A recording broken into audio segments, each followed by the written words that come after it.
مصطفیٰ کی. واقعی اسی لیے ویسے تو زمانے سب بابرکت ہے، مگر جو زمانے ظہور رہا ہوگا وہ کتنا بابرکت رہا. سرکار کو جو دیکھ کر کے وہ اس مقام پر پہنچتے تھے جو کسی عمل سے نہیں پہنچ سکتا. یاد رکھو، کوئی کتنا ہی عمل کرے اور کتنا ہی مجاہدہ اور ریاضت کرے، کسی صحابی کے درجے کو نہیں پہنچ سکتا. کوئی اپنے وقت کا غوث ہو، قطب ہو، خواجہ خواجگان ہو، غوث اعظم ہو، کچھ بھی ہو، مگر صحابی کے درجے کو نہیں پہنچ سکتا. اب آپ سوچیں گے کہ صحابی کو اس درجے پر پہنچایا کس نے؟ صحابی کو اس درجے پر پہنچایا کس نے؟ ارے میں آپ کو بتاؤں، اگر آپ کہیں گے عمل نے، تو غوث پاک اور خواجہ اجمیری کے پاس عمل کی کون سی کمی تھی؟ بلکہ بظاہری مشقت جو ان بزرگوں نے اٹھائی وہ تو صحابہ نے اٹھائی بھی نہیں. ریاضت و مجاہدے کا جو انداز بعد میں رائج ہوا، برج اجمی سے پوچھو غوث اعظم کی گریے وزاری کا عالم کیا تھا، بزرگوں کے چلا گاہوں سے پوچھو کہ ان کے رونے کا عالم کیا تھا. معلوم یہ ہوا کہ عمل سے نہیں، عمل آپ کتنا کرتے جاؤ صحابی نہیں ہو سکتے، صحابی ہو ہی نہیں سکتے.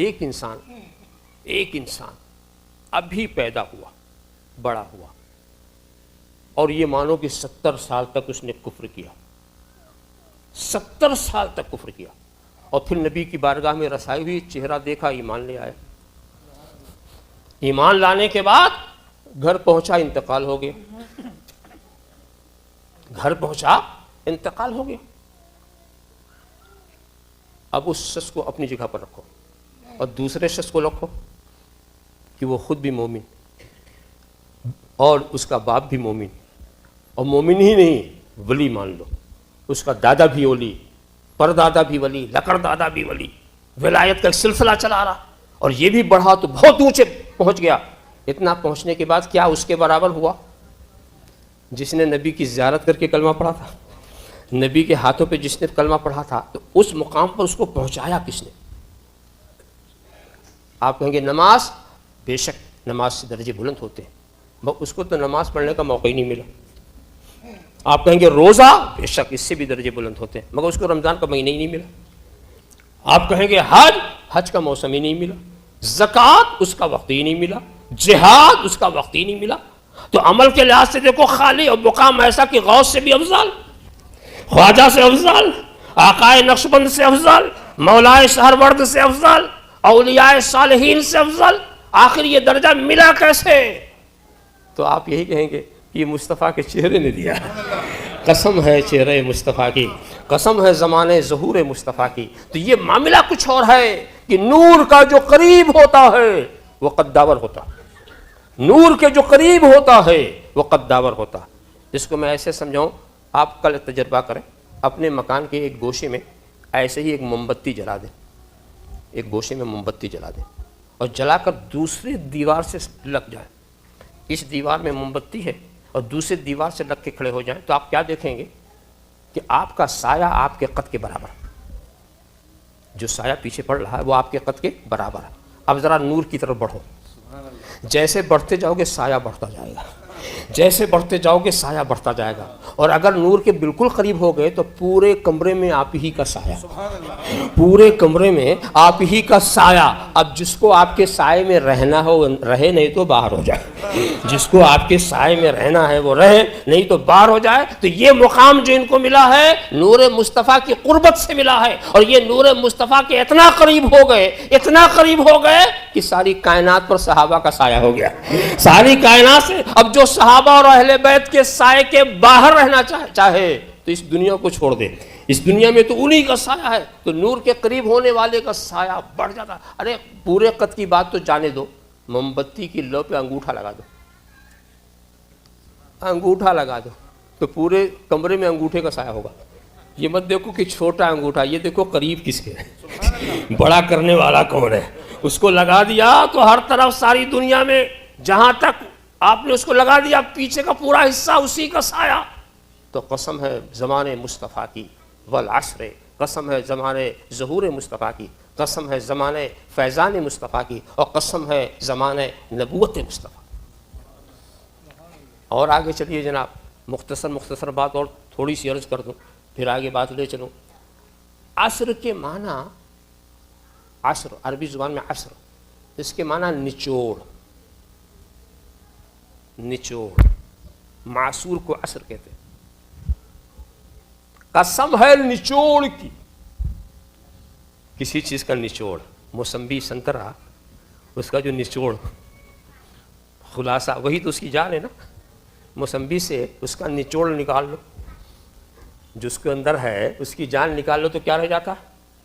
پھینکنے کے لائق، سارے کھوجے پھینک دیے جاتے ہیں۔ قسم ہے نچوڑ کی، کس کے نچوڑ کی؟ کائنات کے کمالات کے نچوڑ، کائنات میں سارے کمالات منتشر، اس کا خلاصہ۔ قسم ہے خلاصہ کائنات کی، قسم ہے خلاصہ کائنات کی۔ یہ خلاصہ کائنات کیا ہے؟ جب خدا نے اپنی قدرت کا مظاہرہ فرمایا اور جلووں کو بکھیر دیا تو کہیں حضرت آدم کی صفا نظر آئی، کہیں حضرت نوح کی نجات دکھائی پڑی، کہیں حضرت مسیح کا دم مسیحائی نظر آیا، تو کہیں شکر ایوب، کہیں صبر یعقوب، کہیں خلت ابراہیمی، صفات ہیں منتشر ہیں۔ جلووں کو بکھیر دیا تو عرش و کرسی کی بے پناہ وسعتیں پیدا ہو گئیں، اور سارے جلووں کو جب خلاصہ بنایا تو پیکر محمدی تیار ہو گیا۔ سارے اخلاق، سارے انبیاء کے کمالات کو جب اکٹھا کیا تو ان کو بکھیرا تو پوری کائنات بن گئی، اور سمیٹا تو پیکر مصطفیٰ بن گیا۔ ارے اس کو ایسے سمجھو، بیج کو پھیلایا تو پورا درخت ہو گیا، اور درخت کو سمیٹا تو بیج ہو گیا۔ بیج کو پھیلایا تو پورا درخت ہو گیا، اور درخت کو سمیٹا تو پورا، ورنہ بیج کو دیکھ کر آپ نے کیا سمجھا تھا اس میں کیا کیا ہے، اس بیج کے اندر کیا کیا ہے، مگر بعد میں پتا چلا اسی میں تنا بھی ہے، اسی میں ٹہنیاں بھی ہیں، اسی میں پتیاں بھی ہیں، اسی میں پھول کے اجزاء عناصر بھی ہیں، اسی کے اندر سب کچھ ہے۔ تو پھیلایا تو پورا درخت، سمیٹا تو ایک بیج، سمیٹا تو ایک بیج، وہی اصل کائنات۔ اس سے بات سمجھ میں آئی کہ جو چیز اصل ہوتی ہے، جو چیز اصل ہوتی ہے، وہی اول وہی آخر، وہی اول وہی آخر۔ اس کو میں ایسے سمجھاؤں، جب بیج کو آپ نے زمین میں گاڑا تو ربوبیت کاملہ نے اس کی تربیت فرمائی، ایک چھوٹا سا پودا ہوا، پودا بڑھا، تناور درخت بن گیا، اور بڑھتے بڑھتے کیا ہوا؟ پھل آ گیا۔ ہمیشہ مقصد آخر میں آتا ہے، مقصد کا تصور پہلے ہوتا ہے، وجود آخر میں ہوتا ہے۔ مقصد کا تصور، آپ نے مدرسہ بنایا، مقصد کیا ہے؟ تعلیم، تو تعلیم کا تصور پہلے، تعلیم کا وجود مدرسہ بننے کے بعد۔ آپ مسجد بناتے ہیں، مقصد کیا ہے؟ عبادت، تو عبادت کا تصور پہلے، عبادت کا وجود مسجد کے بننے کے بعد۔ مقصد کا معاملہ یہ ہے، اسی سے پتہ چلتا ہے کہ پورے درخت کا مقصد کیا، جو آخر میں آئے وہی مقصد، جو پہلے آئے، جو آخر میں آئے وہی مقصد، اور آتے آتے پھل آ گیا۔ جب پھل آیا، اب اس کے بعد کوئی آئے گا؟ یہ آخر ہے۔ پھل کے بعد اگر کسی کا انتظار کرو تو یہ نادانی کی بات ہے۔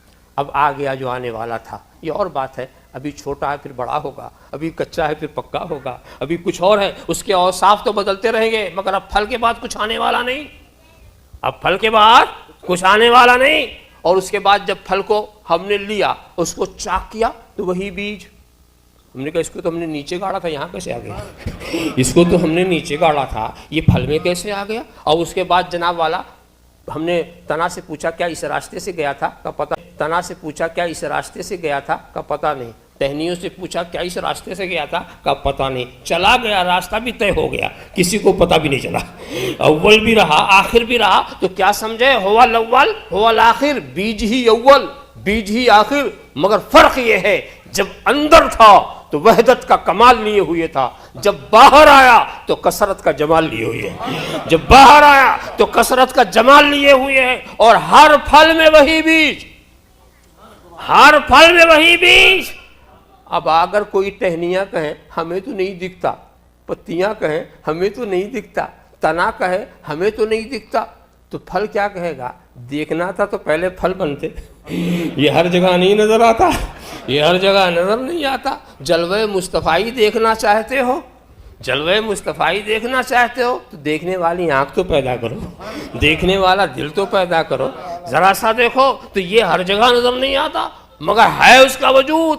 دیکھا آپ نے تو یہ نور مصطفیٰ بھی اول، نور مصطفیٰ ہی آخر، نور مصطفیٰ اول، نور مصطفیٰ ہی آخر، هو الاول هو الآخر هو الظاہر هو الباطن، باطن بھی وہی، ظاہر بھی وہی، اول بھی وہی، آخر بھی وہی. تو اس کو پھیلایا تو پورا درخت بنا، درخت کو سمیٹا ایک بیج بن گیا.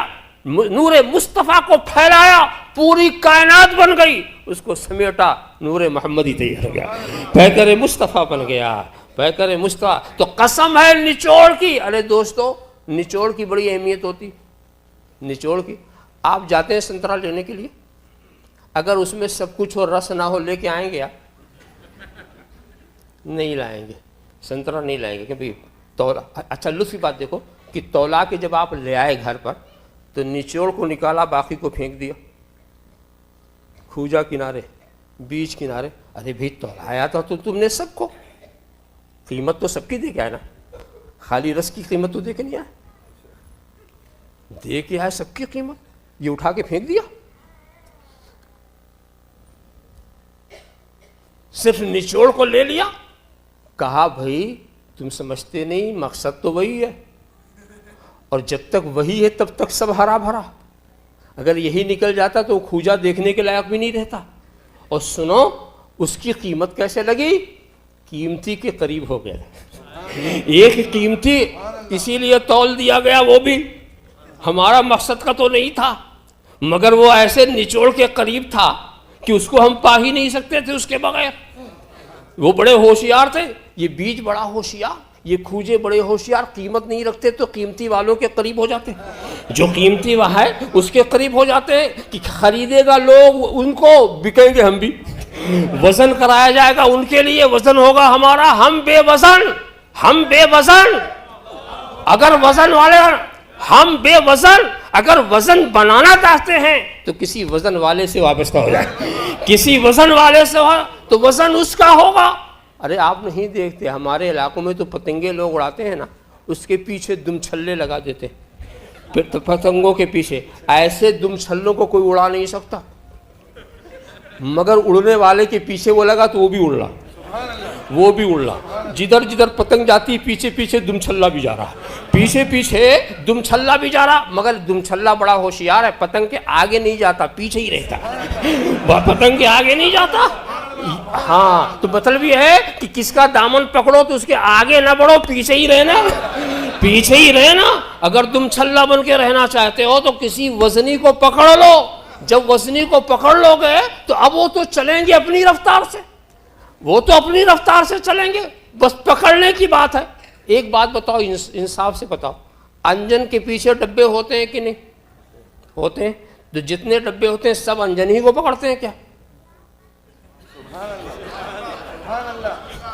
کیا سوچو، پیچھے ہر کلاس کے ڈبے ہیں، پیچھے ہر کلاس کے، فرسٹ کلاس کے بھی ہیں، سیکنڈ کلاس کے بھی ہیں، تھرڈ کلاس کے بھی ہیں، ایئر کنڈیشن بھی ہیں، اچھے بھی ہیں، ٹوٹے پھوٹے بھی ہیں، اور سب انجن کے پیچھے، سب انجن. تو کیا سب انجن ہی کو پکڑتے ہیں؟ یہ سوچنا چاہیے ان کو جو ڈائریکٹ پکڑنے کی کوشش کرتے ہیں. اللہم صلی علی سیدنا محمد کما تحب و ترضی ان تصلی علیہ. سوچنا ان کی بات ہے. اصل میں انجن کو تو ایک ہی ڈبہ پکڑے گا، اب اس پکڑنے والے کو کوئی پکڑے گا، پھر اس پکڑنے والے کو تیسرا پکڑے گا. تعلق انجن ہی سے قائم کرنا، ان ڈبوں سے اس کو بھی مطلب نہیں، پیچھے والے کو اگلے ڈبے سے مطلب نہیں، مطلب ہے انجن سے. اس پیچھے ڈبے والے کو بھی اگلے ڈبے سے کچھ نہیں ملنے والا، مطلب ہے انجن سے. مگر اس مطلب تک پہنچ ہی نہیں پا رہا جب تک ان کو نہ پکڑے، اس مطلب تک پہنچ ہی نہیں پا رہا جب تک ان کو نہ پکڑے. تو آخر اس نے پکڑ لیا، ایسے چوتھے نے پکڑ لیا. اور اس کے بعد کیا یہ ممکن ہے کہ انجن 60 میل کی رفتار سے چلے اور ڈبہ 30 میل کی رفتار سے؟ کیا یہ ممکن ہے؟ تو اب دیکھنا یہ ہے، ڈبہ یہ نہیں دیکھتا کہ میرے پیچھے کون ہے، میرے پیچھے کون ہے. ڈبہ یہ نہیں دیکھتا کہ یہ تھرڈ کلاس والے ہیں کہ فرسٹ کلاس والے ہیں، وہ یہ دیکھتا ہے پکڑ مضبوط ہے کہ نہیں، پکڑ مضبوط ہے کہ نہیں. انجن صرف یہ دیکھتا ہے اللہم صلی علی سیدنا مولانا محمد کما تحب و ترضى ان تصلی علی صلی اللہ علیہ وسلم صلاۃ و سلام علیک یا رسول اللہ صلی اللہ علیہ وسلم صلاۃ و سلام علیک یا رسول اللہ. تو دوستو انجن کھینچنے والے جناب محمد الرسول اللہ صلی اللہ تعالی وسلم، ان کو صحابہ نے پکڑا، ان کو تابعین نے پکڑا، ان کو تبع تابعین نے پکڑا، ان کو اغواس و اقطاب نے پکڑا، اور ہم ان بزرگوں کو پکڑنے والے ہیں. ہم ان بزرگوں کو، انجن تو وہی مدینے والا ہے، انجن تو وہی مدینے والا ہے. وہ جب وہ کھینچے گا تو یہ نہیں دیکھے گا کہ پیچھے متقی ہے کہ گنہگار ہے، وہ نہیں دیکھے گا. اسی لیے انجن نے کہہ دیا کہ شفاعتی لأہل الکبائر من امتی، شفاعتی لأہل الکبائر من امتی، جو میرے امت کے بڑے بڑے گناہ کرنے والے ہیں میں ان کی بھی سفارش کروں گا، میں ان کی بھی شفاعت کروں گا. انجن نہیں دیکھتا پیچھے کون ہے، اتنا ہی دیکھتا پکڑا ہے کہ نہیں پکڑا ہے، اس نے دامن کو پکڑا ہے کہ نہیں پکڑا. اور ایک بات یہ ہے، جس لائن پر انجن ہو اسی لائن پہ رہنا. ہاں دوسری لائن پر ہوگے نہ آگے جاؤ گے نہ پیچھے جاؤ گے، اس بات کا بھی خیال رکھنا. لائن وہی ہو، لائن نہ بدلو. لائن اگر بدل دو گے تو کام نہیں چلے گا، لائن بدلو گے. اچھا معاملہ بھی عجیب عجیب ہے کہ کبھی کبھی ایسا ہے کہ ڈبے لائن نہیں بدلتے، ڈبے تو لائن نہیں بدلتے مگر بیچ میں کبھی کٹ جاتے ہیں. جانا تھا کہیں چلے گئے کہ، لہٰذا کسی ڈبے پر بیٹھنا تو یہ دیکھنا کہ تم جہاں جاتے ہو یہ ڈبہ وہاں تک جاتا ہے کہ نہیں، اچھی طرح سے سمجھ لینا. ہاں ایسا نہیں کہ بمبئی سے بیٹھے مدراس کے لیے چلے گئے کلکتہ، ایسا نہ ہو کہ کسی اور اسٹیشن پر بھول کر کے کہیں اور چلے جاؤ. اور یہ بھی ہے کہ یہ بھی مت کرنا کہ بس اب انجن کی بات آ گئی تو جس انجن کے پیچھے چاہو چلے جاؤ، یہ بھی نہیں. پہلے یہ دیکھنا کہ اس انجن کا کام کیا، یہ انجن دور تک جاتا ہے یہ صرف اسٹیشن ہی پہ دوڑتا رہتا ہے، شانٹنگ کرتا رہتا ہے. پہلے یہ بھی سمجھ لینا. ایسے ڈبے میں نہ بیٹھنا جو ادھر سے ادھر کاٹا ادھر ملایا، ادھر کاٹا ادھر ملایا. یہ کاٹنے والے ملانے والے ان کے پیچھے چلو گے تو وہیں کے وہیں رہ جاؤ گے، وہیں کے وہیں رہ جاؤ گے. پہلے لہٰذا یہ دیکھنا کہ انجن کا رخ صحیح تمہاری منزل کی طرف ہے. منزل ایک بات ہوتا، آپ کہیں گے کہ ٹکٹ جب ہمارے پاس ہے، ہم تو لا الہ الا اللہ محمد الرسول اللہ کا ٹکٹ رکھتے ہیں، تب تو ہمیں سیدھے جنتی میں جانا. ہاں بات تو صحیح ہے، یہ جنتی کا ٹکٹ، جنت کا ٹکٹ، مگر ٹکٹ کہیں کا لے کے بیٹھ جاؤ کسی اور گاڑی پر، ٹکٹ ہو کہیں کا بیٹھ جاؤ کسی اور گاڑی پر تو گاڑی تو اپنی راستے پہ لے جائے گی، تیرا ٹکٹ نہیں دیکھا جائے گا کہ تیرا ٹکٹ ادھر کا ہے کہ ادھر کا ہے، یہ سب نہیں دیکھا جائے گا. ٹکٹ صحیح ہے تیرا لکھنؤ کا ہے، بیٹھ گیا مدراسی گاڑی پہ تو وہ تیرا ٹکٹ نہیں دیکھے گا. ہاں بیچ میں ایسا ہوتا ہے کہ کچھ چیکر آتے ہیں، یہ گورنمنٹ کے بنائے ہوئے آدمی ہوتے ہیں، یہ آتے ہیں دیکھا ہے تو غلط آ گیا، اتر جا غلط آیا، گاڑی آئے گی پلٹ جانا، ادھر سے ادھر جانا، یہ تمہارا ہے. اب اگر گورنمنٹ کے آدمی کی بات تو نے مان لی، میں گورنمنٹ کے آدمی کی بات کر رہا ہوں، کوئی خود سے نہ ٹی ٹی بنتا ہے نہ چیکر بنتا ہے، کوئی خود سے اگر کسی کا ٹکٹ بھی چیک کرنا چاہے تو اس کا حق نہیں ہوتا. گورنمنٹ جس سے چاہے کام لے. اب جب اس کا آدمی نے بتایا، اس کا ہم نے تمغہ دیکھا بھائی ہاں بھائی یہ آدمی گورنمنٹ کا ہے کہہ رہا، اب اس کی بات ہماری سمجھ میں آ گئی، ہم اتر جائیں گے، اتر کر کے واپس ہوں گے. مگر نہیں سمجھ میں آئی تو کیا کیا، اتر کے دوسرے ڈبے میں بیٹھ گئے، اسی گاڑی کے دوسرے ڈبے میں بیٹھ گئے، پھر ادھر ہی جا رہے. تو اس کا مطلب یہ ہے کہ ایک ڈبہ چھوڑ کے دوسرے ڈبے میں جانے سے منزل نہیں ملتی. انجن کا رخ دیکھو کہ انجن کا رخ کی طرح ہے. تو اب سمجھ میں بات آئی کہ ایک ہی ہوتا ہے مگر اس کو مضبوطی سے جو تھام لیتا ہے وہ چلا جا رہا ہے. تو دوستو والعصر، قسم ہے اس نچوڑ کی، قسم ہے خلاصے کائنات کی.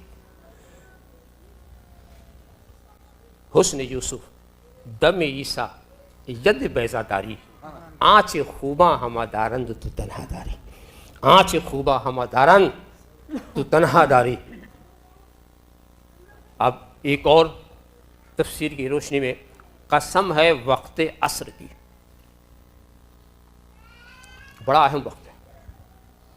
وقت عصر جو ہے بہت مبارک وقت ہے. مبارک ہونے کی سب سے بڑی دلیل تو یہ ہے کہ دن بھر کے جو فرشتے ہیں اسی وقت آسمان پہ جاتے ہیں اور رات والے فرشتے اسی وقت آتے ہیں، عصر کے وقت. اسی لیے اس وقت آپ غافل نہ رہیں، خدا کی عبادت سے غافل نہ رہیں. کیوں؟ اگر آپ غافل رہیں تو جانے والے فرشتے آپ کا آخری عمل غفلت لے کے جائیں گے، اور آنے والے فرشتے آپ کا پہلا عمل غفلت لکھیں گے. بہت مقدس وقت ہے یہ وسط، اور اس میں نماز عصر، نماز وسطیٰ جس کی شدید تاکید، تو اس میں غفلت نہیں ہونی چاہیے، نماز سے غفلت نہیں ہونی چاہیے، یہ بات ایک حقیقت ہے۔ مگر دوستو، ہم عالم تصور میں، عالم خیال میں ایک ایسی بارگاہ میں پہنچتے ہیں کہ دیکھتے ہیں کہ عصر کا وقت آ گیا ہے، عصر کا وقت آ گیا، بلکہ وقت جا بھی رہا مگر وہ عصر کی نماز نہیں پڑھ رہے۔ کتنا سخت وقت ہے وقت عصر کی اہمیت، اور پھر نماز عصر اس کی اہمیت۔ مگر ہم آپ کو وادی صحبہ میں لے جائیں گے جہاں حضرت علی کی حضرت علی کی گود میں سر رکھ کر کے سرکار عربی آرام فرما رہے ہیں، زانوں پہ سر رکھ کر کے آرام فرما رہے ہیں، اور عصر کا وقت آیا، عصر کا وقت آیا، حضرت علی دیکھ رہے ہیں کہ عصر کا وقت آیا، قرآن کا فرض کہا، پکار رہا ہے علی نماز پڑھو، عصر کا وقت کہہ رہا ہے علی نماز پڑھو، عصر کی اہمیت بتاؤ آواز دے رہی ہے علی نماز پڑھو، مگر حضرت علی کے نماز جانے کا غم بھی ہے مگر اٹھ نہیں رہے ہیں، سرکار کے سر کو ہٹا نہیں رہے ہیں۔ آؤ چلے حضرت علی سے کہیں، یہ سرکار آپ تو مولائے کائنات ہیں، آپ تو محرم اسرار نبوی ہیں، آپ تو باب العلم ہیں، آپ ایسی غلطی کیوں کر رہے ہیں؟ یہ فرشتے آئیں گے، پہلی بات آپ کی غفلت لکھیں گے، نماز کا ترک لکھیں گے، کیونکہ جانے والے جو فرشتے ہیں وہ بھی جو بات لے کے جائیں گے کہ نماز چھوڑ دی، نماز ترک کر دی، یہی تو وہ لے کر کے جائیں گے۔ تو دوستو جواب ملتا ہے زبان حال سے، جو جواب حضرت فرمائیں گے وہ ملتا، نادان تو نہیں جانتا، آج میں کچھ اور لکھوانا چاہتا ہوں، اس لیے کہ فرشتے یہ تو کہیں گے نا کہ نماز چھوڑی، یہ بھی تو کہیں گے کیوں چھوڑی، یہ بھی کہیں گے وجہ ترک عبادت بھی تو بیان کریں گے، غفلت کا نام لیں گے تو وجہ غفلت بھی بیان کریں گے۔ تو آج میں وہ چیز لکھوانا چاہتا ہوں کہ یہ جا کر لکھیں کہ رسول کی اطاعت میں، رسول کو تکلیف نہ ہو۔ حضرت علی غور کر رہے ہیں کہ نماز تو ہم قضا بھی کر لیں گے مگر محبت کی قضا نہیں ہوتی، راحت کی قضا نہیں ہوتی، اگر رسول کی راحت میں فرق آ گیا تو اس کی قضا نہیں ہوتی۔ دوستو کیا فیصلہ کیا حضرت علی نے؟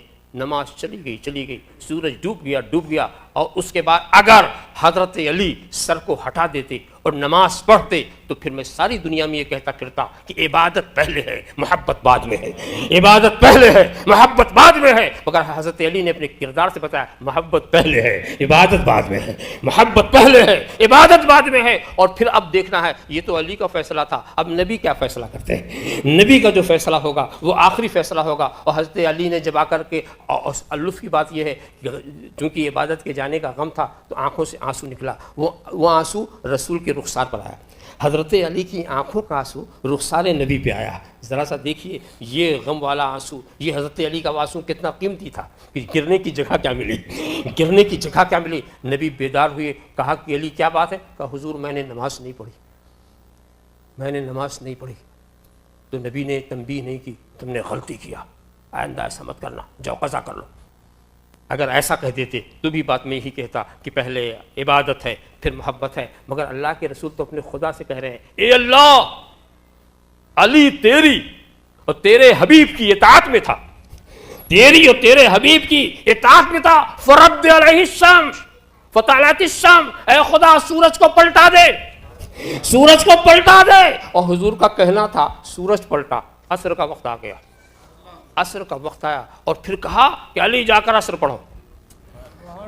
یہ عصر بڑی قیمتی عصر ہے، یہ علی کے لیے نبی بلٹا رہے ہیں، علی کے لیے نبی یہ عصر بنا، علی جا کے عصر کی نماز پڑھو، اور علی قضا نہیں ادا پڑھو، اور یاد رکھنا یہ وہی عصر ہے جو گئی تھی، اگر دوسری عصر ہوتی تو پھر سب نماز پڑھتے، وہی تھی جو گئی تھی اسی کو پلٹایا۔ لوگ کہتے ہیں گیا وقت پھر ہاتھ آتا نہیں، اور یہ نبی کی شان ہے، گئے ہوئے وقت کو پلٹا رہے ہیں، گئے ہوئے وقت کو پلٹا رہے ہیں۔ اور حضرت علی نے ادا پڑھی، اور سرکار کیا کہہ رہے ہیں؟ اے اللہ یہ تیری اور تیرے حبیب کی اطاعت میں تھا، یعنی وہ وقت حضرت علی کے لیے ایسا تھا کہ ترک عبادت ہی اطاعت بن گئی، اور یہ سبق سب کو ملا کہ پہلے محبت، اور حضرت خوب جانتے ہیں، حضرت علی خوب نماز عمل ہے اور محبت ایمان ہے، نماز عمل ہے اور محبت ایمان ہے، ایمان ہی نہیں تو عمل کہاں رہا؟ ایمان ہی کو اگر ہٹا دیا تو عمل کی کیا حقیقت رہ جاتی ہے؟ تو دیکھو انہوں نے وہ عصر کو قربان کر دیا، مگر پھر ان کو وہی عصر ملتی ہے اور پھر آپ اس میں ادا پڑھتے ہیں، اور سرکار نے ادا پڑھا کے بڑا اچھا کیا، تاکہ دنیا یہ الزام نہ کرے کہ رسول کی محبت تو نماز قضا کر دیتی، رسول کی محبت میں نماز قضا ہو گئی، رسول کی محبت میں نماز قضا نہیں، یہ نہ کہو، رسول کی محبت قضا نہیں پڑھاتی، ادا پڑھاتی، ادا پڑھاتی ہے، چاہے اس ادا کے لیے آسمان سے سورج کو پلٹنا پڑے، اللہم صلی علی سیدنا مولانا محمد کما تحب و ترضی بہن تصلی علیہ۔ تو قسم ہے وقت عصر کی اور قسم ہے نماز عصر کی، سارے انسان گھاٹے میں، سارے انسان گھاٹے میں ہیں۔ فائدے میں کون ہے؟ ایمان والا، ایمان والا اور نیک عمل والا۔ یہ تو میں آپ کو تفصیل سے بتاتا کہ واقعی انسان کیسے گھاٹے میں ہے، مگر وقت کا لحاظ کرتے ہوئے میں اختصار کی طرف آپ کو لے جا رہا ہوں۔ سارے انسان گھاٹے میں ہیں لیکن صرف ایمان والے یہ فائدے میں۔ تو معلوم ہوا کہ فائدہ جو ملے گا صرف ایمان سے۔ تو اب یہ سمجھنا ضروری ہوا نا کہ ایمان ہے کیا، ایمان کیا، اور اس چیز کو اگر آپ سمجھنا چاہیں تو سرکار ہی سے پوچھیں کہ سرکار بتائیں ایمان ہے کیا، اور پھر سرکار سے پوچھ کر کے آپ صحابہ کا عمل بھی دیکھ لیں گے کہ وہ ایمان کو کیا سمجھتے تھے۔ یہ مشہور حدیث آپ نے بار بار سنی ہوگی، لا یؤمن احدکم حتی اکون احب الیہ من والدہ وولدہ والناس اجمعین۔ تم میں سے کوئی مومن ہو ہی نہیں سکتا جب تک کہ مجھے ساری دنیا سے زیادہ محبوب نہ بنا لے، ماں باپ بیٹا سارے انسانوں سے زیادہ، بلکہ احب من نفسی، اپنے نفس سے بھی زیادہ نہ بنا، اپنی جان سے زیادہ مجھے محبوب نہ بنا لے، وہ مومن ہو ہی نہیں سکتا۔ تو کیا سمجھے؟ ایمان نام ہے رسول کی محبت کا۔ یہاں پر آپ ایک بات کہہ سکتے ہیں، یہ کیا بات آپ نے کہہ دی؟ ایمان نام ہے رسول کی محبت کا؟ قرآن میں تو یہ ہے والذین آمنوا اشد حبا للہ، ایمان والے اللہ سے شدید محبت کرتے ہیں۔ اس کا تو میرے پاس دو جواب ہے، ایک ہے تحقیقی جواب اور ایک ہے الزامی جواب۔ الزامی جواب تو یہ ہے کہ تم نے خدا اور رسول کی محبت کو دو کیسے کہہ دیا؟ قرآن تو خدا کی اطاعت کو رسول کی اطاعت بتاتا ہے، رسول کی اطاعت کو خدا کی اطاعت بتاتا ہے۔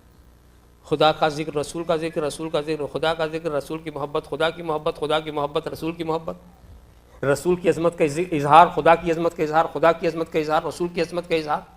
آپ تھے ایک، تم نے دو کیسے کر دیا؟ یہ دونوں تھے ایک، تم نے دو کیسے کہہ دیا؟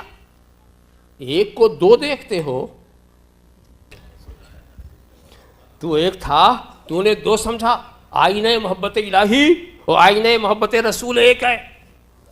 اب دو سمجھنے والے اگر ایک کو توڑیں گے تو دوسرا بھی ٹوٹے گا، ایک کو توڑیں گے تو دوسرا ٹوٹے گا۔ تو آج گنبد خضرا کو گرم گرم نگاہوں سے دیکھنے والے، گنبد خضرا پر پتھراؤ کرنے والے، گنبد خضرا کے انہدام کا منصوبہ بنانے والے یہ سوچ لے کہ آج تم پتھر تو چلا رہے ہو گنبد خضرا پر، جب میدان قیامت میں ظاہر ہوگا کہ کعبہ کا غلاف بھی جل گیا، کعبہ کا غلاف بھی جل گیا، ارے ہماری گرم نگاہیں تو وہاں اٹھی تھیں اس پر کا بات، یہ دونوں ایک تھے تو نے دو سمجھا، دونوں ایک تھے، دونوں کی عظمتیں ایک، دونوں کی محبت ایک، تو نے دو سمجھا، تو ایک کو دو مت سمجھو۔ یہ تو رہا الزامی انداز۔ میں تحقیقی جواب دینا چاہتا ہوں۔ تحقیقی جواب یہ ہے، آیت کریمہ کو تلاوت کرو، والذین آمنوا اشد حبا للہ، ترجمہ والذین آمنوا، وہ لوگ جو ایمان لا چکے وہ اللہ سے بڑی محبت کرتے ہیں۔ یعنی اللہ کی محبت کب؟ ایمان لانے کے بعد۔ جو ایمان لا چکے وہ اللہ سے بڑی محبت کرتے ہیں۔ تو کیا مرتا؟ خدا کی محبت ایمان نہیں ہے، ایمان کا نتیجہ ہے، ایمان کا پھل ہے، ایمان کا ثمر ہے۔ تو جو ایمان لا چکے وہ اللہ سے بڑی محبت کرتے ہیں۔ تو ایمان کیسے لائے؟ ایمان کیسے لائے؟ کہ رسول کی محبت سے۔ رسول کی محبت نے انہیں ایمان والا بنایا، اور جب ایمان والے بن گئے تو خدا کے چاہنے والے ہو گئے۔ جب ایمان والے بن گئے تو ایمان نام ہے رسول کی محبت کا۔ اب آئیے صحابہ کرام کا واقعاتی انداز سے بات کو سمجھنا بہت آسان ہوتا ہے. اب بارگاہ صدیق اکبر میں چلیں اور وہاں ان سے معلوم کریں کہ ایمان کس کو کہتے ہیں, ایمان کس کو کہتے ہیں. ایک واقعے کی طرف میں اشارہ کرنا چاہتا ہوں. ایک مرتبہ اللہ کے رسول نے کے سامنے حضرت صدیق اکبر نے کہا, اے اللہ کے رسول مجھے 3 چیزوں سے محبت, 3 چیزوں سے. اگر میں آپ سے پوچھوں کہ آپ کو کتنی چیزوں سے محبت ہے, پوچھنا بھی ٹھیک نہیں ہوگا, پتہ نہیں آپ کیا بتائیں. تو اس میں بھلائی اسی میں کہ میں نہ پوچھوں. اب جناب والا مگر سرکار سے کہا 3 کیا؟ اب ایک ایک چیز کو شمار کر. النظر الیک الجلوس عندک, پہلی چیز الجلوس عندک, آپ کے پاس بیٹھے رہنے سے محبت.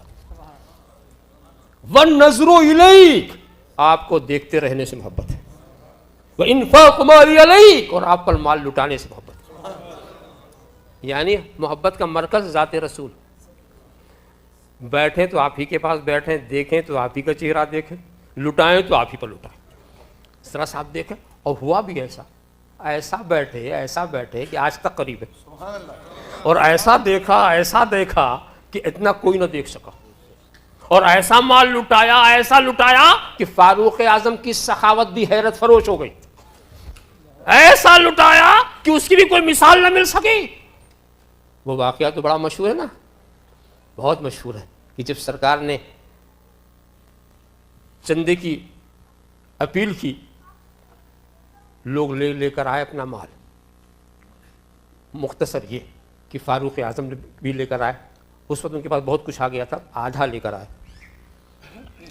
کر آ کے بارگاہ رسول. اور ایک دل میں خیال تھا, فاروق اعظم کو یہ خیال تھا کہ ہر معاملے میں, ہر نیکی میں صدیق اکبر آگے بڑھ جاتے ہیں. آج مجھے موقع, اس لیے کہ وہ تو سب خدا کی راہ میں پہلے ہی لٹا چکے, ان کے پاس ہے کیا جو لے کے آئیں گے. آج مجھے موقع. اور لا کے آدھا مال رکھ دیا. تو حضور نے پوچھا ما ترکت لأہلک یا عمر. دیکھیے سرکار کے پوچھنے کا سوال, ما ترکت لأہلک یا عمر, اے عمر تو نے اپنے بچوں کے لیے کیا چھوڑا؟ کہ حضور جتنا لائے ہیں اتنی چھوڑ کے آیا. اب صدیق اکبر عجیب ڈھنگ سے پہنچتے, کمبل لپیٹے ہوئے, اس میں ببول کا کانٹا لگائے ہوئے, بغل میں ایک پوٹلی دبائے ہوئے, اور لے کے سرکار کے پاس جا کے پوٹلی رکھ دیتے. یعنی اپنا لباس بھی اتار دیا, بٹن تک اتار دیا, جو کچھ تھا سب رکھ دیا. چونکہ ستر پوشی فرد, اس لیے ایک کمبل لپیٹ لیا, اور بٹن کے بجائے کانٹا لگا لیا, ببول کا کانٹا لگا لیا, لا کے رکھ دیا. تو سرکار نے ان سے بھی پوچھا تھا, مگر دیکھ لب و لہجہ کیا. فاروق اعظم سے پوچھا تھا ما ترکت لأہلک یا عمر, اے عمر اپنے بچوں کے لیے کیا چھوڑا. اور ان سے پوچھا حل ترکت لأہلک یا ابا بکر, اے ابو بکر کیا اپنے بچوں کے لیے بھی چھوڑ کے آئے ہو. لبو لے جاتے ہیں. ان سے پوچھا اپنے بچوں کے لیے کیا چھوڑا, اور یہ کیا وہاں چھوڑ کے آئے ہو, اپنے بچوں کے لیے بھی کچھ چھوڑ کر آئے ہو. تو انہوں نے نہیں کہا کہ ہم کچھ چھوڑ کے نہیں آئے, ہاں ہم اپنے بچوں کے لیے اللہ کے رسول کو چھوڑ کے آئے, ہم اللہ کے رسول کو چھوڑ کر آئے. اور دوستو اس وقت کسی نے اعتراض نہیں کیا کہ اللہ کے رسول تو یہاں ہیں, آپ وہاں کہاں چھوڑ کے آئے. اللہ کے رسول تو یہاں ہیں, آپ کے گھر میں کیا. سب جانتے تھے کہ خدا کے رسول کے فضل کو محدود نہیں کیا جا سکتا. وہ فضل ان کی رحمت ہر جگہ ہے. پروانے کو چراغ ہے, بلبل کو پھول بس, صدیق کے لیے ہے خدا کا رسول بس. اور اس کے بعد دیکھو اس موقع پر بھی بڑھ گئے, فاروق اعظم سے بڑھ گئے. حضرت جبریل آئے, وہ بھی کمبلی لپیٹے ہوئے, ببول کا کانٹا لگائے ہوئے آئے, اور حضور سے کہا اللہ نے صدیق کو سلام بھیجا ہے, اللہ نے سلام بھیجا اور پوچھا ہے کہ میں نے جو مفلسی انہیں دی وہ کیا وہ مجھ سے راضی. بندہ سے بندہ نواز پوچھے, رازق پوچھے, خالق مالک پوچھے. سرکار صدیق اکبر کی بندگی جو ہے رقص کرنے لگی ہوگی. کیا مقام ہے, ذرا سوچو. اور پھر نبی نے پوچھا جبریل اس لباس میں کبھی تم نہیں آیا, آج یہ کیسا نیا لباس. کہا اللہ کو صدیق کی ادا اتنا پسند آ گئی کہ سارے فرشتوں کو حکم دیا اسی لباس میں ہو جاؤ, اسی لباس میں ہو جاؤ جس لباس میں صدیق ہیں. دیکھو تو صدیق اکبر کے طرز عمل نے بتا دیا کہ ایمان نام ہے رسول سے محبت کا، اس لیے کہ ایک مومن کے لیے ایمان سے بڑھ کے کوئی دولت نہیں، ایمان سے بڑھ کے کوئی چیز نہیں، تو ایمان نام ہے رسول کی محبت کا۔ اب آئیے فاروق اعظم کی بارگاہ میں، وہاں بھی ایک واقعہ بہت مشہور ہے۔ مشہور واقعہ یہ ہے، وہ نے سنا ہوگا یہودی اور منافق والا۔ منافق جانتے کسے کہتے ہیں؟ چھپا ہوا کافر، وہ ہے منافق۔ کچھ کھلے ہوئے کافر ہوتے ہیں، ایک چھپے ہوئے ہوتے ہیں، اور کہتے ہیں کہاں چھپتے ہیں؟ کلمے میں چھپتے ہیں، نماز میں چھپتے ہیں، عبادتوں کا لباس پہن کے اپنے کو چھپائے رکھتے ہیں۔ تو یہ چھپے ہوئے کافر جو ہیں یہ حضور کے زمانے میں بھی تھے، یہ یہودی تو اس زمانے میں بھی تھے۔ تو معاملہ آ گیا، اور معاملہ کیا آیا کہ پانی چلانے کی بات تھی، بات باری تھی یہودی کی، اور یہ جو اپنے کو مسلمان کہتا تھا یہ زبردستی خود چلانا چاہ رہا تھا۔ یہودی کیا کہتا کہ چلو فیصلہ کرا لو، یعنی دیکھیے یہودی کا بھی یقین کہ نبی فیصلہ غلط نہیں کریں گے، ایمان تو نہیں لایا مگر یہ یقین چلو اپنے نبی سے فیصلہ کرا لو۔ اب جب فیصلہ کرانے کے لیے گئے تو کہتے اے اللہ کے رسول میں مسلمان ہوں، یہ یہودی ہے۔ یہ بتائیے فیصلہ کے لیے یہ جاننے کی کیا ضرورت کہ تو کیا ہے، یہ کیا ہے؟ فیصلے کے لیے تو معاملہ لوگ دیکھتے ہیں، نہ کہ یہ کہ تو مسلمان ہے کہ یہودی ہے کہ کیا ہے، اس سے کیا مطلب؟ مگر وہ اپنے اسلام سے فائدہ، اس ظاہری اسلام سے وہ فائدہ اٹھانا چاہ رہا تھا، میں مسلمان ہوں، یہودی ہے۔ بات جب پیش کی تو سرکار نے یہودی کے حق میں فیصلہ کر دیا۔ جب فیصلہ کر دیا یہ منافق کو پسند نہیں آیا، سرکار کا فیصلہ پسند نہیں آیا، چلا اور آ کر یہودی سے کہتا، سوچتا کہ وہ تو سرکار ذرا نرم ہے، چلیں عمر سے فیصلہ کرائیں، اور وہ سخت ہیں، یہودی کا نام سنتے ہی بگڑ جائیں گے۔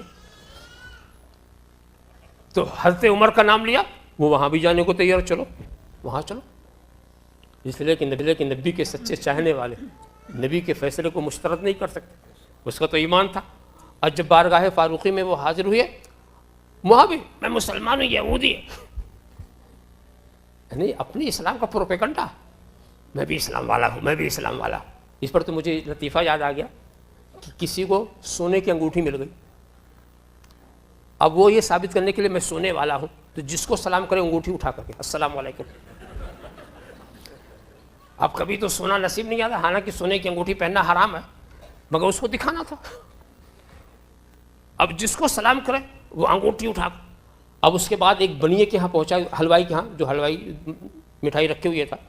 اب سوچا کہ اس کو سلام تو نہیں کر سکتے، تو یہ انگوٹھی ہم کو کیسے دیکھا، ہم انگوٹھی اس کو کیسے دکھائیں، سلام تو کر نہیں سکتے۔ تو ایک بات سمجھ آئی، کھڑے ہو گئے، انگلی اس کا کیا بھاؤ ہے، اس کا کیا بھاؤ ہے، اس کا کیا بھاؤ ہے، اشارہ کر رہا اپنی انگوٹھی دکھا کر۔ تو وہ بھی سمجھ گئے لینے والا نہیں ہے، یہ اپنے سونے کی انگوٹھی دکھا رہا کہ میں سونے والا ہوں، میں سونے والا ہوں۔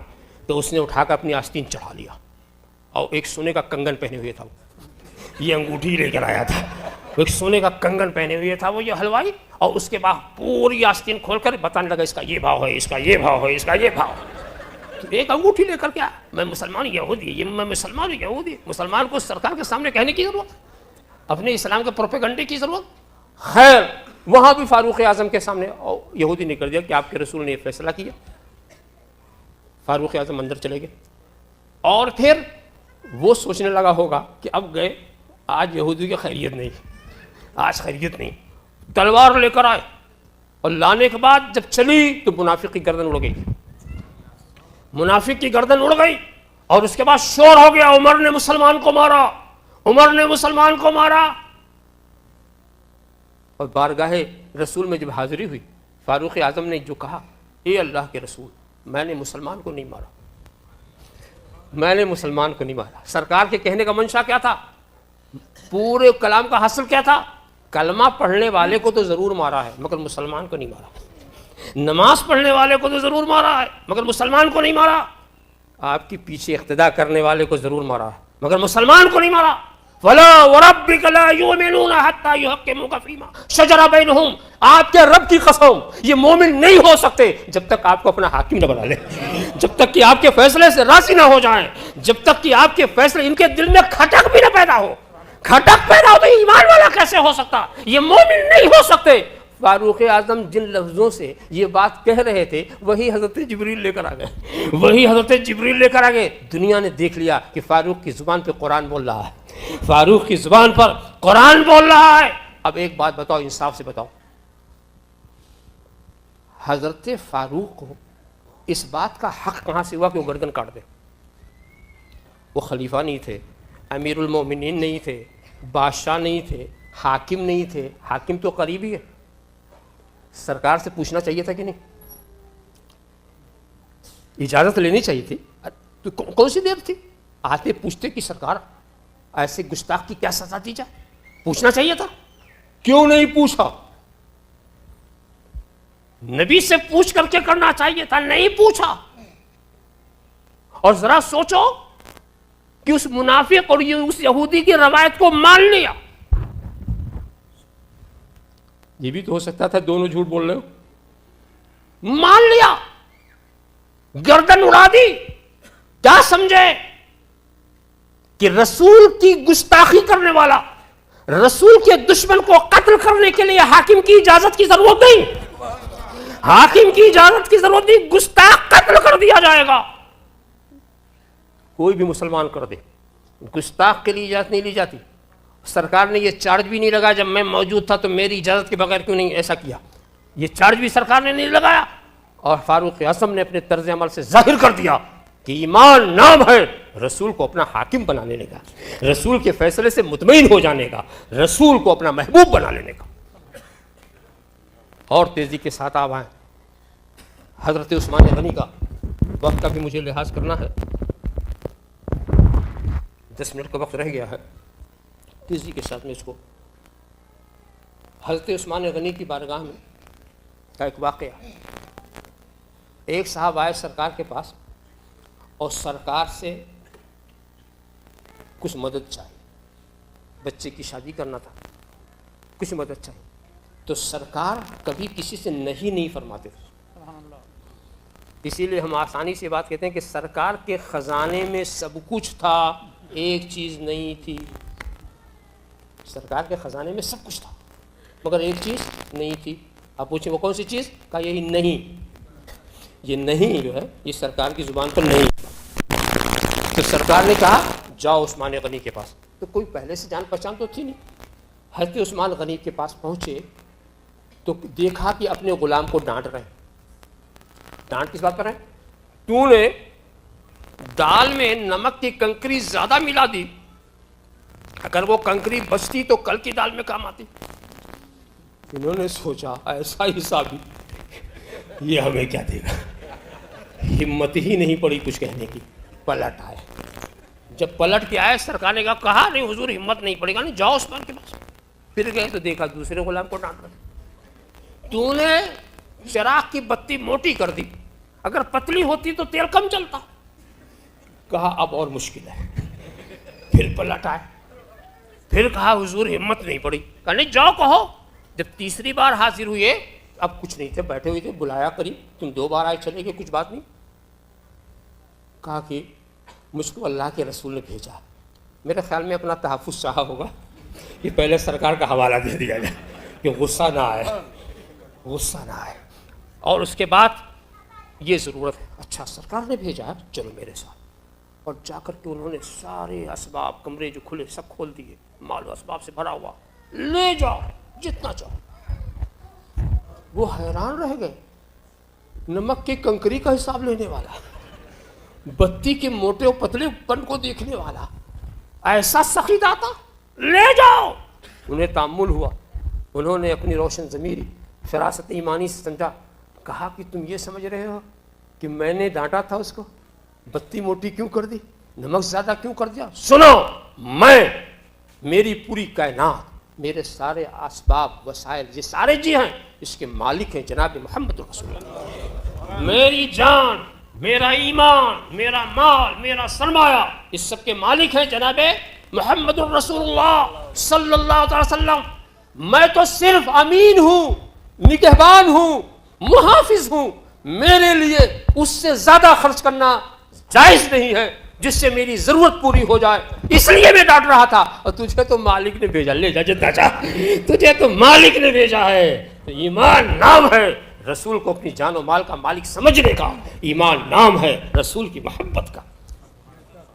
اور سیدنا علی مرتضیٰ کا وہ مشہور واقعہ تو آپ نے اچھی طرح سے سنا بار بار. ہجرت کی رات سلا دیا، حالانکہ بڑی خطرناک رات تھی. بھئی کافر گھیرا ڈالے ہوئے ہیں، غصے میں آ کے کچھ بھی کر سکتے ہیں، مگر نبی کے بستر پر علی سو رہے ہیں اور باہر والا یہ سمجھ رہا نبی سو رہے ہیں. نائب ہو تو ایسا ہو، خلیفہ ہو تو ایسا ہو، باہر والا یہ سمجھتے ہیں نبی سو رہے ہیں. اور صبح دیکھا تو علی تھے. بڑی پرخطر رات تھی. میں تو عالم خیال میں حضرت علی کی بارگاہ میں پہنچ کر جی چاہتا عرض کر کہ حضور آپ نے بڑی غلطی کی، یہ سونے کی رات نہیں تھی، اور ویسے بھی آپ تو رات رات بھر جاگنے والے تھے، آج ہی سونا آپ نے سوچا؟ آپ عبادت میں گزارنے والے تھے. کہا سنو، تم نہیں جانتے آج کا سونا ہر نفل عبادت سے افضل، آج کا سونا ہر نفل عبادت سے بہتر، اس لیے کہ محبوب نے اپنے بستر پہ سلایا ہے. میرے محبوب نے، اس سونے کی تو کوئی قیمت ہی نہیں ہے، قیمت ہی نہیں ہے، یہ سونے کی کوئی قیمت نہیں. اور سنو، میں تو رات رات بھر عبادت کا عادی تو ضرور ہوں، مگر آج سوؤں گا، آج سوؤں گا. اگر آج میں جاگا، کہیں دنیا والے یہ نہ کہیں علی ڈر رہے تھے، رات بھر جاگتے رہے، عبادت کے بہانے جاگتے رہے، عبادت کے بہانے جاگتے رہے. میں سو کے بتاتا ہوں، شیر خدا کسی سے نہیں ڈرتا، خدا کا شیر کسی سے نہیں ڈرتا. اپنے کو قربان کر دیا رسول کے اوپر، تو اور انہوں نے عبادت کو، اپنی جان کو خطرے میں ڈال دیا، اپنی عبادت کو قربان کر دیا. ان کے طرز عمل نے بتا دیا کہ ایمان نام ہے رسول کی محبت کا. ساری گفتگو کا خلاصہ یہ ہے کہ محمد سے وفا تو نے تو ہم تیرے ہیں، یہ جہاں چیز ہے کیا لوح و قلم تیرے ہیں. محمد کی محبت دین حقی شرط اول ہے، اسی میں ہے اگر خامی تو سب کچھ نامکمل ہے. وآخر دعوانا ان الحمدللہ رب العالمین. اب کھڑے ہو جائیں بارگاہ رسالت میں، والصلاۃ والسلام علی نگران عقیدت پیش کریں.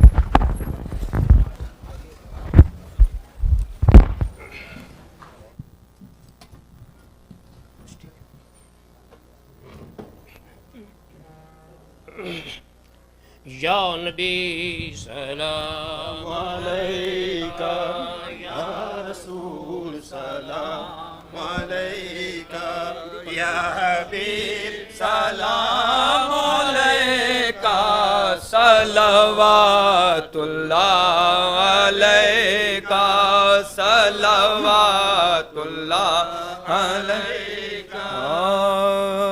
بندہ تو گناہ گار ہے، تو رحمان ہے مولا، بندے پہ کرم کرنا تیری شان ہے مولا. سرکار دو جہاں کی میں نظر چاہتا ہوں، مداوائے درد جگر چاہتا ہوں. یا رب دعاؤں میں اپنی میں اثر چاہتا ہوں، زیر لب بس درود و سلام چاہتا ہوں. یا نبی سلام علیکہ، یا رسول سلام علیکہ، یا حبیب سلام علیکہ، صلوات اللہ علیکہ، صلوات اللہ علیکہ. نگاہ دل کو سجاؤ کہ آ رہے ہیں آپ، جبین شوق جھکاؤ کہ آ رہے ہیں آپ. چراغ گھی کے جلاؤ کہ آ رہے ہیں آپ، چراغ گھی کے جلاؤ کہ آ رہے ہیں آپ. سلام لبوں پہ لاؤ آ رہے ہیں آپ یا نبی سلام علیکہ یا رسول سلام علیکہ یا حبیب سلام علیکہ صلوات اللہ علیکہ صلوات اللہ علیکہ الصلاة والسلام علیہ یا رسول اللہ، الصلاة والسلام علیہ یا حبیب اللہ، الصلاة والسلام علیہ یا نبی اللہ، الصلاة والسلام علیہ یا خیر خلق اللہ، الصلاة والسلام علیہ یا قاسم رزق اللہ، الصلاة والسلام علیہ یا عروس مملکت اللہ، الصلاة والسلام علیہ یا زینت عرش اللہ، الصلاة والسلام علیہ یا جمال ملک اللہ، الصلاة والسلام علیہ وعلى آلک واصحابک وازواجک وذریاتک وعلماء امتک واولیاء ملتک وشہداء محبتک یا رسول اللہ، اللہم صلی علی سیدنا مولانا محمد وعلی سیدنا مولانا محمد کما تحب وترضى صلی علیہ۔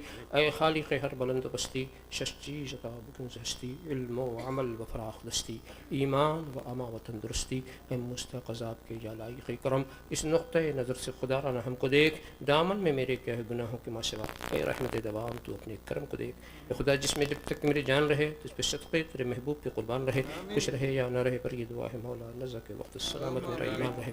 اللہم انا نعوذ بفضلک القدیم وطولک العظیم ولطفک العمیم، اللہم ادفع عنا البلاء والوباء بحرمت عبادک المقربین من الانبیاء والمرسلین والشہداء والصالحین والابدال والاوتاد اجمعین، اللہم احینا ذاکرین وامتنا ذاکرین واحشرنا فی زمرۃ الذاکرین، اللہم احینا عارفین وامتنا عارفین واحشرنا فی زمرۃ العارفین، اللہم احینا سالکین وامتنا سالکین واحشرنا فی زمرۃ السالکین، اللہم احینا راکعین وامتنا راکعین واحشرنا فی زمرۃ الراکعین، اللہم احینا ساجدین وامتنا ساجدین واحشرنا فی زمرۃ الساجدین، اللہم ثبتنا علی الاسلام والایمان وامتنا علی الاسلام والایمان واحشرنا علی الاسلام والایمان، اللہم احینا فی حیات العلماء وامتنا بموت الشہداء واحشرنا فی زمرۃ الاولیاء وادخلنا الجنة مع الانبیاء، اللہم احینا سعیدا وامتنا سعیدا واحشرنا فی زمرۃ السعداء، اللہم اغفر لنا ولوالدینا ولأستاذنا ولمشایخنا ولعلمائنا ولأحبابنا ولأصحابنا ولجميع المؤمنين والمؤمنات